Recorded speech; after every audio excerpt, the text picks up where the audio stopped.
Video பிடிச்சிருந்தா தமிழ் தரவுகளுக்கு ஒரு subscribe பண்ணுங்கள், லைக் பண்ணுங்கள், கமெண்ட் பண்ணுங்கள், அந்த பெல் பட்டனை ஒரு அழுத்திடுங்க. வாழ்க வளமுடன்.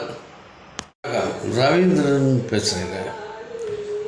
ஒரு கணவன் மனைவி ரொம்ப அன்பானவர்கள். அவள் மேலே அதிதீத நட்பு, அன்பு இதெல்லாம் வச்சுருந்தா அந்த பெண்மணி. இப்படிப்பட்ட சூழ்நிலை, ஒரு குழந்தை வேறு இருக்குது.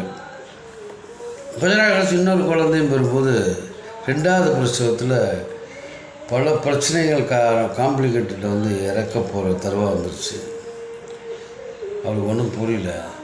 நேராக கூப்பிட்டு கணவன்கிட்ட சொல்லியிருக்கா, அந்த மாதிரி இந்த 2 குழந்தை வளர்க்குறது தான் உங்களோட எண்ணமாக இருக்கணும், இல்லையா இன்னொரு கல்யாணம் நீங்கள் பண்ணக்கூடாது அப்படின்னு சொல்லியிருக்கா. சரிடி நான் பண்ணுறேன், என்ன நீயே போயிட்டேன்னா நான் அதை எப்படி இன்னொரு கல்யாணம் என்னால் பண்ணுறதுக்கு எண்ணமே வராது அப்படின்னு சொல்லி அவர் சொல்லியிருக்காரு. அதே மாதிரி நீங்கள் அப்படி ஒரு வேளை உங்களுக்கு அந்த எண்ணம் வந்துச்சுன்னா நேராக என்னோடய சமாதியை பாருங்கள். அது ஈரமாக இருக்குதுன்னு சொன்னால் நான் இன்னும் உங்கள் நினைவில் இருக்கிற அர்த்தம். கல்யாணம் பண்ணாது. எப்பாவது காஞ்சி போய் ஒரு மாதிரி ஆயிடுச்சுன்னா அப்போ வேணால் நீங்கள் திங்க் பண்ணி இப்போதைக்கு பிள்ளைங்களை வளர்க்குறதுல கவனத்தை செலுத்துக்கணும். நான் சரின்னு சொல்லிட்டாரு. அதே மாதிரி உண்மையிலே திருமணம்லாம் பண்ணாமல் ஒரு வருஷம் இருந்தால் உறவினர்களும் தொந்தரவு தாழ முடியல. அப்போவும் ஒரு குழந்தைகளை கண்ணாக வளர்த்து குழந்தைகளுக்கெல்லாம் ஒரு ஏஜ் வந்துடுச்சு. ஒவ்வொரு வருஷமும் அவளுக்கு போயிட்டு அந்த நினைவு நாள் அன்னைக்கு போகும்போது பார்த்தா அப்படி பல ஈரத்தோடே இருக்கும் அந்த சமாதி. இது எப்போ அது ஒரு வருஷம் ஆச்சு இன்னமும் ஈரமாக இருக்குன்னா அடுத்த வருஷம் பார்ப்போம் நினைவு நாள் அன்றைக்கி அதை மலர் வளையம் வச்சு நீ சொன்ன மாதிரி தான்டி இன்னும் கல்யாணம் பண்ணல அப்படின்ட்டு போனான்.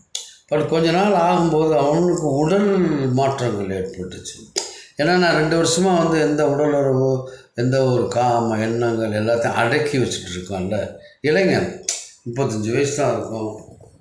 அதனால் அவனுக்கு என்ன பண்ணுறதுன்னு தெரியல. இங்கே கொஞ்சம் அந்த பெண் துணை தேவைப்படுது. இன்ப சுகம், காம சுகம். இது என்ன பண்ணுறதுன்னு தெரியல. மறுபடியும் நினைவு நாள் இல்லாத நாள்லையும் போய் பார்த்துருக்கேன். அப்பவும் அந்த சமாதி ஈரமாகவே இருந்தது. ரொம்ப வருத்தத்தோடு திரும்பி வந்துட்டான். என்னடா அது இப்படி இருக்க, என்னடா இவளுக்கு காயவாக எப்போ பார்த்தாலும் என்னையவே நினச்சிட்ருக்காள, இவன் என்ன நினச்சிட்ருக்கா அப்படின்ட்டு. அப்புறம் என்ன பண்ணான், அவன் என்ன நினைவு நாளில் இல்லை என்ன டெய்லி போக ஆரம்பிச்சான். என்னைக்கு தான் ஆகுதுன்ட்டு. ஒரு நாள் எதார்த்தம் போயிட்டுருக்கையில் போய் கிட்டத்தில் போகிறதுக்கு முன்னாடி பார்க்குறான், அசந்து போயிட்டான்.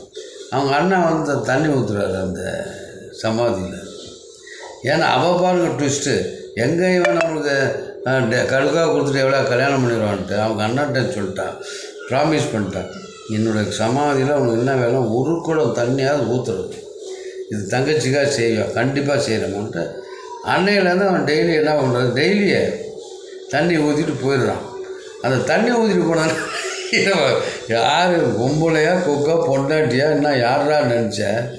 நாங்கள் யார் பொண்ணுங்களை ஜெயிக்க முடியாது. ஒரு சில விஷயங்கள் அந்த காதல், அன்பு, பாசத்தில் வாழ்க வளர்க்கணும் அடிச்சு நோயிட்டு அவன் ரொம்ப வருஷமாக கல்யாணம் பசங்கள்லாம் பெரிய ஆளாயிட்டான். இப்போ அவன் கல்யாணம் பண்ணான்னா இல்லை அப்படிங்கிற மாதிரி வந்துருச்சோடனே அந்த சொன்ன காலம் தீர்ந்தோடனே அவனும் விட்டுட்டான். யார் அண்ணன்.